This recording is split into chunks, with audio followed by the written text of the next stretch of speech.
Welcome to Big Idea Hardly, where you can learn something new in just a few minutes. Today we listen to Robert Whiting's Gamblers, Fraudsters, Dreamers, and Spies, the outsiders who shaped modern Japan, in which we probe into how a diverse group of Westerners, criminals, and visionaries unintentionally shaped post-war Japan's social, political, and economic landscape.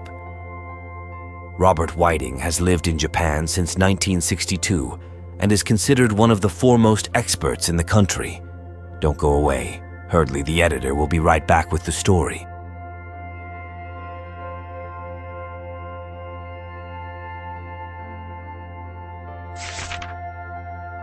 In the aftermath of World War II, Japan was a nation in ruins, grappling with devastation and an uncertain future. As the country sought to rebuild, it became a magnet for a diverse array of outsiders, Westerners, criminals, visionaries, and fortune seekers. These individuals, with their varied motives and backgrounds, played pivotal roles in reshaping Japan's social, political, and economic landscape, often in unexpected and unintentional ways. Their actions, whether driven by greed, ambition, or a desire to influence, left an indelible mark on the country, steering its post-war transformation. One of the most striking examples of this influence is the story of Jack Cannon and the Cannon Agency, a covert group operating under the auspices of the American occupation forces. Cannon, a charismatic and rugged Texan, was instrumental in setting up a black operations group that operated in the shadows of post-war Japan. The Cannon Agency, comprised of a mix of American, Japanese, and Korean operatives, engaged in a range of clandestine activities, from countering communist sympathizers to drug smuggling and espionage. Cannon's group, described as one of the most colorful organizations in the long, vivid history of the occupation, exemplifies the often murky intersection of power, crime, and influence in post-war Japan. One particularly vivid story that illustrates the impact of Cannon and his agency is their infiltration of the newly established North Korean government. In 1948, the Democratic People's Republic of Korea began manufacturing heroin to flood the Tokyo-Yokohama area, aiming to weaken American soldiers stationed there and funnel profits to the Japanese Communist Party. In response, the Cannon Agency devised a daring counterplan.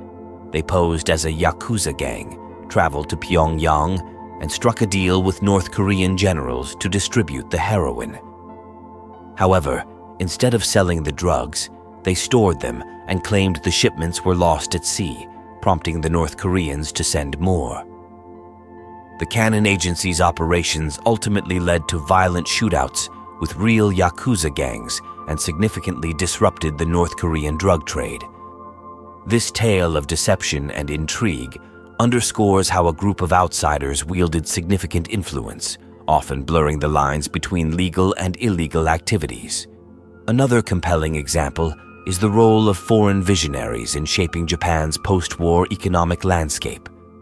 As Japan struggled to rise from the ashes of war, it became a fertile ground for Western entrepreneurs and business leaders eager to capitalize on the country's need for modernization. These outsiders brought with them new ideas, technologies, and business practices, fundamentally altering Japan's industrial landscape. However, their efforts were not always met with open arms. Japan's deeply ingrained sense of national identity and insularity often clashed with these foreign influences, leading to complex dynamics of acceptance, resistance, and adaptation. One such story is that of the American businessmen who attempted to introduce Western-style casinos and nightclubs to Japan. These establishments, modeled after Las Vegas, were intended to cater to both locals and the influx of American military personnel. However, the project quickly became entangled with the Yakuza, Japan's organized crime syndicates, who saw an opportunity to expand their influence. The resulting partnership between foreign entrepreneurs and Japanese gangsters not only led to the proliferation of casinos, but also facilitated the Yakuza's integration into legitimate business sectors. This alliance between outsiders and local criminals had long-lasting effects, contributing to the rise of organized crime's influence in post-war Japan's economy. A third narrative that highlights the impact of these outsiders is the story of foreign con artists who exploited Japan's post-war desperation. As Japan rebuilt, it became a magnet for unscrupulous individuals looking to make a quick profit. These con artists, often posing as businessmen or advisors, preyed on the vulnerable, offering false promises of wealth and success. One particularly notorious case involved a group of Westerners who convinced Japanese investors to pour money into a fraudulent scheme to develop new technologies. The scheme eventually collapsed, leaving many Japanese investors financially ruined. This episode illustrates the darker side of foreign influence in Japan's post-war recovery, where opportunism and exploitation sometimes overshadowed genuine efforts to assist in the country's reconstruction. These stories, drawn from the experiences of a diverse group of outsiders, reveal the complex and often contradictory nature of foreign influence in post-war Japan. While some of these individuals brought positive change, others exploited Japan's vulnerabilities for personal gain. Together, they helped shape a nation that was grappling with its identity and future in the wake of a devastating war.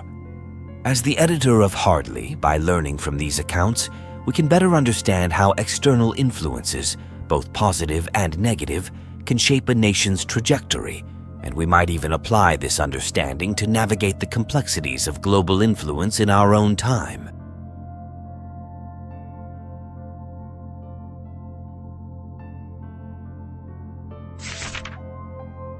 In revisiting the key argument that a diverse group of Westerners, criminals, and visionaries unintentionally shaped post-war Japan's social, political, and economic landscape, it's clear that their influence was profound and multifaceted. These outsiders, whether through covert operations, business ventures, or sheer opportunism, left a lasting impact on the nation's trajectory. One particularly striking story is the involvement of a Japanese-American named Victor Matsui, who was a key member of the Canon Agency. Matsui, with his background in martial arts and fluency in Japanese, was instrumental in the agency's covert activities. One of his most daring missions involved infiltrating a Japanese communist cell that was planning a major sabotage operation. Disguised as a sympathizer, Matsui gathered crucial intelligence that allowed the Canon Agency to thwart the operation just days before it was set to occur. His actions not only prevented a significant attack, but also highlighted the complex role that individuals of dual heritage played in post-war Japan, straddling the line between two cultures while influencing the course of history. As we reflect on these narratives, it's evident that the actions of these outsiders were not always guided by noble intentions, yet their contributions were undeniable. They helped to shape Japan into the modern nation it is today, often in ways that were as unpredictable as they were impactful. By examining these stories, we gain a deeper understanding of how external forces can mold a nation's destiny, offering valuable insights into the complexities of influence and power in a rapidly changing world.